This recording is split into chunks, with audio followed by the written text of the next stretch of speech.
Well, let's now bring you the interview segment for today. Our focus is looking at the price modulation mechanism put in place by the federal government through the Petroleum Products Pricing Regulatory Agency, which has just announced a new retail price band for all marketers across the country. In a circular dated July the 1st, the downstream regulator says all marketers are now expected to sell petrol within the price range of 140 naira 80 kobo and 143 naira 80 kobo. The circular further stated that the following establishment of a monthly price band, which the petroleum marketers are now expected to sell PMS at the retail stations, the new price is based on the existing price regime. Well, joining me now via Skype to discuss this development and much more is the managing partner, Zenera consultant Mecca Olowola. Good to have you on the show today. Now, let's talk about the price modulation mechanism we've had put in place by the federal government through the PPPRA. We've seen a downward revision where prices have dropped as low as 121 naira, and now we have an upward revision once again with the price at about 140 naira to 143 naira 80 kobo. What do you make of the development so far? So basically, it's reflective of what we're expecting when you run the price modulation regime, which was announced on the 19th of March by PPPRA. The market forces will henceforth determine the prices of petroleum products, and PPPRA will set up, a band that will be reflective of that. And oil marketers are allowed to import products. So what we've seen is the pump price reflective of what the international, global crude oil prices have been. So when they came up with the regime, we saw a downward movement from 145 to 125 naira per liter. On the 1st of April, there was another downward review from 125 to 123. Recall at that time oil prices were at the lowest in the history of the universe, trading below $20 per barrel. May there was no movement, we had it there, and then June it came down from 121.50 kobo. It went up from 121.50 kobo to 123.50 kobo, and now we're seeing it at the band between 140 and 143. So what we think it's happening is oil prices have started to ramp up.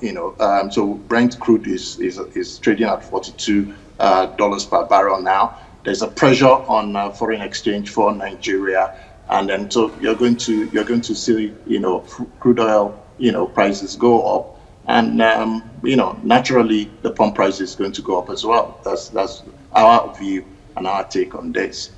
Well, as we see demand also increasing, like you've rightly mentioned, we're going to see the prices go a little higher. But do you think we've had enough of sensitization on the part of the populace, the consumers who are buying the petrol? Because at the end of the day, they just think this is the working of the government and this is not the right time to increase petrol. And enough of the talk of fuel subsidy. It's cliche at this point in time. We cannot sustain that. Your take on that?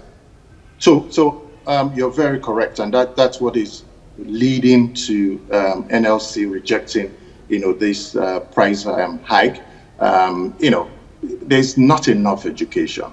We need to over-communicate, if there's any such word, right? Especially when the other indicators are tending southward, right? So Nigeria currently has existential stagflation, right? Which means we have persistent high inflation combined with high unemployment rates, right? And stagnancy in demand for the country's economy, right? So right now, the Minister of Labor says they suspect the unemployment rate is going to hit 33.5% this year. We have inflation at double digits. This week, Moody's and Fitch reduced banks lending forecast from 14% of last year to 2.5% this year, and have warned of serious FX, foreign exchange shortages. Now, this is the environment that the average Nigerian is operating within.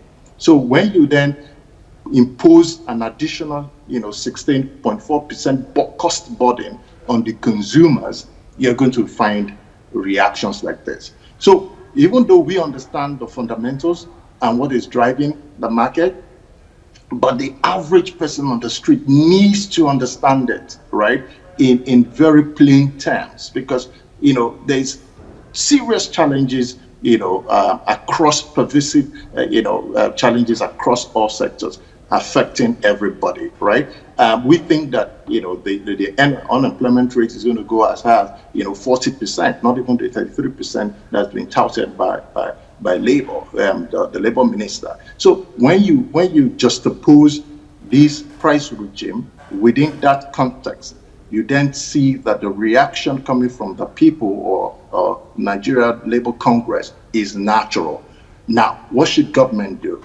Is that point that you mentioned, which is education. Taking a look at that reality that you've raised, if we truly remove subsidy and we leave the prices to be largely determined by the market forces, the impact on the man on the street, the average consumer of petroleum products, is going to be quite harsh. And we don't necessarily have enough of internal cushions to manage all of the shocks. So once again, we go back to the conversation of leaving it to the market forces. But in the short term, what's your expectation now from government in terms of utilizing the oil receipts we've had so far, what we are likely to still have for the rest of this year, and have much more strategic investment in diversifying the economy? We cannot take away the value of oil at this point in time. The level of investment is still required, but we still need to know how to properly, strategically invest. Your take on this? What we need to learn is how to hold government responsible, right, for their actions, right?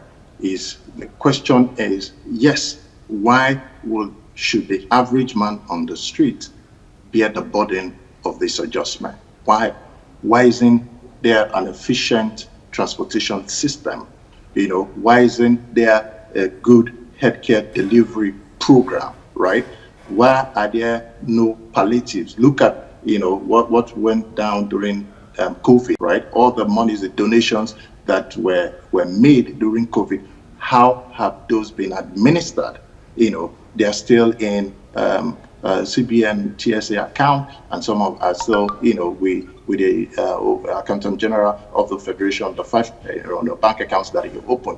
What has happened to those monies that have been set aside, donated by good-spirited people, to use, to ameliorate the suffering of people during COVID? Those are questions we need to ask, because to say that you wouldn't allow market forces to determine, prices of refined petroleum products in its entirety is actually injurious to the man on the street in the long term, because it's their money that are being pillaged right now by the politicians.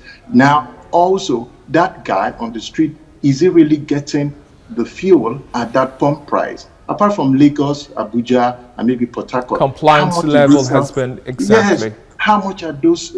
Is that man on the street accessing the product in the first instance? So those are questions we need to ask. In the areas where they have been liberalized and deregulated, right? What is happening? You find an alternative. You go to, there will be price wars, and then you can take advantage of things like that. So I think we need to sit down, look at this in totality, discontinue the price equalization fund mechanism and stuff like that. Mecca, now wrapping up conversations in just about a minute and a half, wrap up your thoughts now. Let's talk about compliance, the oversight function of regulatory agencies to ensure that whatever adjustments we have is truly reflective, and then we have fairness in the market. That's on one hand. And then on the other hand, we still have to deal with the issue of processing, of refining petrol. We still largely have to import, and this has to reflect in the cost that we have to pay for it. So at this point in time as well, what's your take on our level of refineries and how to just bring down the cost of petrol a little more realistically down? Okay, so both questions can be answered by improving the state of refining capacity, right? So, but the bit, about, regulatory compliance, is a myth, is a mirage in Nigeria. Yeah, it's not possible, right? Okay, so look at how many employees we have in these regulatory agencies and how effective they can be. That is not possible. What you can do is to ensure that the market is such that you don't need, excessive, regulation. Go and do whatever we can, right, to make sure that Nigeria has adequate refining capacity. Okay. Right? Okay. That's all we need to do. Well, this is where we'll just have to wrap up our conversation. Thank you very much for your time, Mecca Alowola, managing consultant and partner with Zenera Consulting. And this is where we'll just have to draw the curtains on this edition of Business Week. Many thanks for watching so far. Enjoy the rest of your weekend. I'm David Alabi.